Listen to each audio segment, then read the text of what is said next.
Hello everyone, back again with our channel EGO Pedia. Please don't forget to like and subscribe. How to turn your ego into a weapon in negotiation. Welcome to EGO Pedia. In today's episode, we dive into a powerful concept. That's right. Instead of letting ego sabotage your interactions, we'll show you how to use it strategically as a source of strength, awareness, and influence. Let's begin. Chapter 1. The truth about ego. Ego often gets a bad reputation. We hear phrases like, kill the ego, or check your ego at the door. But here's a secret. Ego isn't the enemy. When properly understood, ego is a tool. It can sharpen your confidence, help you set boundaries, and assert your value in any negotiation. The key is control. Don't let the ego control you. Control the ego and aim it with precision. Chapter 2. What is negotiation, really? Negotiation isn't just about business deals or salaries. It's everywhere. From choosing a restaurant with friends, to resolving conflict with a partner, to leading a team at work.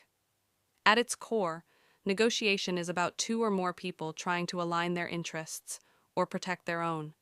So what happens when ego walks into the room? Let's find out. Chapter 3. The two faces of ego in negotiation.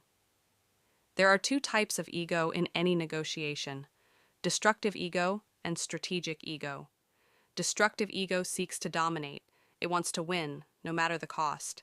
It's reactive, emotional, easily offended. Strategic ego is different. It's focused. It's calm. It knows its worth and respects the worth of others. Strategic ego is your negotiation ally. Let's explore how to develop it. Chapter 4. The 5 powers of strategic ego. Power 1. Self-worth without apology.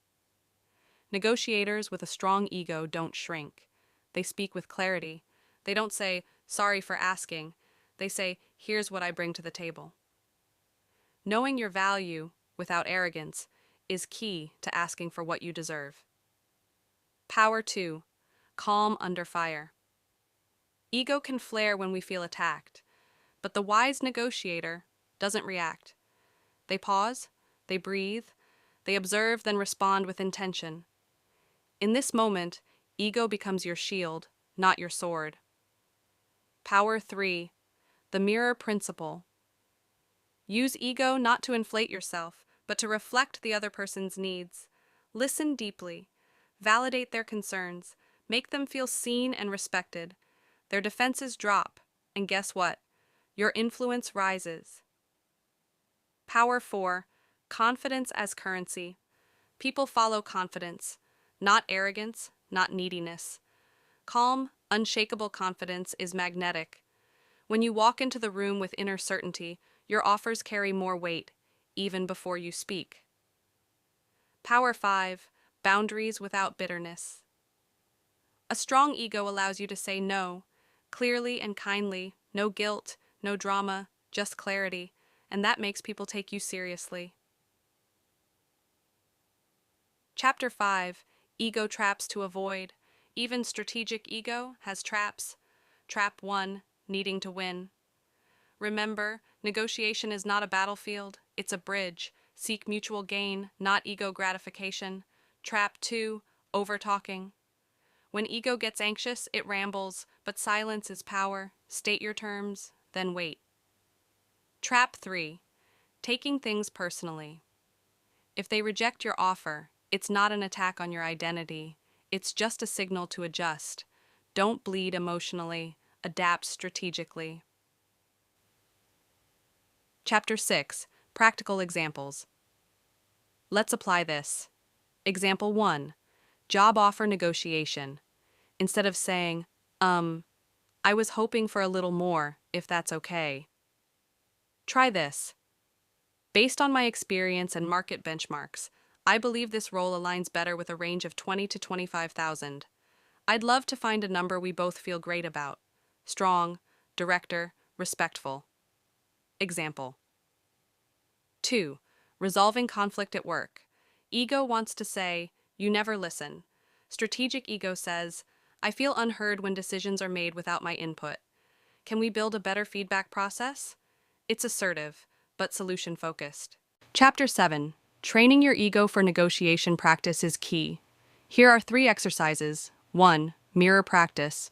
Speak your request to a mirror. Watch your body language. Own the space. 2. Silent pause. Game.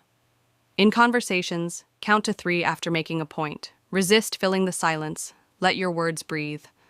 3. Ego check-in. Before any negotiation, ask, am I here to prove or to connect? Choose connection. Lead with strength. But closing thoughts ego can destroy, or it can build. When you train your ego to serve you, not rule you, you become unstoppable in negotiation. Use it as a tool of clarity, confidence, and calm, not to win over others, but to win with them. This is the art of making ego a weapon, a silent one, a powerful one, a human one. Outro music, uplifting, focused. This has been EGO PEDIA. If you enjoyed this episode, don't forget to like, subscribe, and share it with someone who negotiates every day, because that's all of us. Until next time, lead with awareness, negotiate with strength, and master your ego. Let me know if you'd like this turned into a video script, podcast episode, or visual guide. Absolutely. Here's an extended and more detailed TTS-friendly audio script for the theme, Making Ego a Weapon in Negotiation. Welcome to EGOpedia, your guide to mastering the mind, emotions, and social power. Today's topic is powerful and practical, making ego a weapon in negotiation. This isn't about arrogance, it's about understanding your ego, then mastering it to gain leverage, command respect, and close deals with confidence. Let's begin. Chapter 1. What is ego in negotiation? Ego is your self-concept, how you see yourself and how you want to be seen. In negotiation, ego influences how you assert power, respond to pressure, and manage your emotions. A weak ego may cause you to give in too quickly. An inflated ego may make you blind to compromise. But a well-managed ego? That's your secret weapon. It helps you stay confident without becoming hostile, firm without becoming rigid, calm without appearing weak. Chapter 2. The 3 Faces of Ego in Negotiation. Let's look at how ego shows up in negotiation. There are 3 faces. 1. Defensive ego. This ego reacts to threats. It avoids blame and fears looking weak. If someone challenges your idea, the defensive ego feels insulted, not just disagreed with. 2. Inflated ego. This one seeks dominance. It wants to win, no matter what. It talks over people, refuses to listen, and often burns bridges. 3. Strategic ego. This is the weaponized ego. It knows its value, but it's not desperate for validation. It's flexible, observant, and deliberate. It doesn't react emotionally. It responds intelligently. Your goal is to develop a strategic ego, not to kill your ego, but to command it. Chapter 3. Ego as Leverage, Building Presence in the Room. In any negotiation, presence matters. People judge you in seconds by your tone, posture, and confidence. A controlled ego. Speaks calmly, not loudly. Stands with purpose, not aggression. Uses pauses to create space, not to rush or submit. Example, instead of saying, I think we could maybe do this, say, here's what I propose. Let's look at this option. Speak from certainty, not arrogance, but certainty. This triggers respect. It also sets the tone that you are not to be underestimated. Chapter 4. Controlling the Ego Under Pressure. Negotiation is emotional. You might feel dismissed, undervalued, pressured to say yes. But this is when ego becomes a tool, not a trap. Ask yourself, is my pride speaking? Am I reacting or responding? Am I choosing long-term gain over short-term validation? When your ego is in control, you don't need to prove anything. You're not negotiating for your self-worth. You're negotiating to create value for you and for them. Chapter 5. Using ego to read others. Your ego doesn't just manage you, it helps you decode others. Look for who needs to feel important, who's overcompensating, who's hiding insecurity behind aggression. Now use that insight. Example: if someone is dominated by their own ego, let them feel in control. Give small wins that feed their pride, while you secure the bigger outcome. This is not manipulation. This is strategic empathy, understanding ego dynamics and using them wisely. Chapter 6. Ego-driven framing techniques. Framing is how you present a situation. A strong ego uses framing to anchor expectations. Examples: based on my experience and the value I bring, this is a fair starting point. Let's approach this as two professionals aiming for the best outcome. You're setting the tone. You're declaring your worth without begging for approval. This makes people respect your boundaries and take you seriously. Chapter 7. Power moves: when and how to use ego. Sometimes you must assert ego powerfully.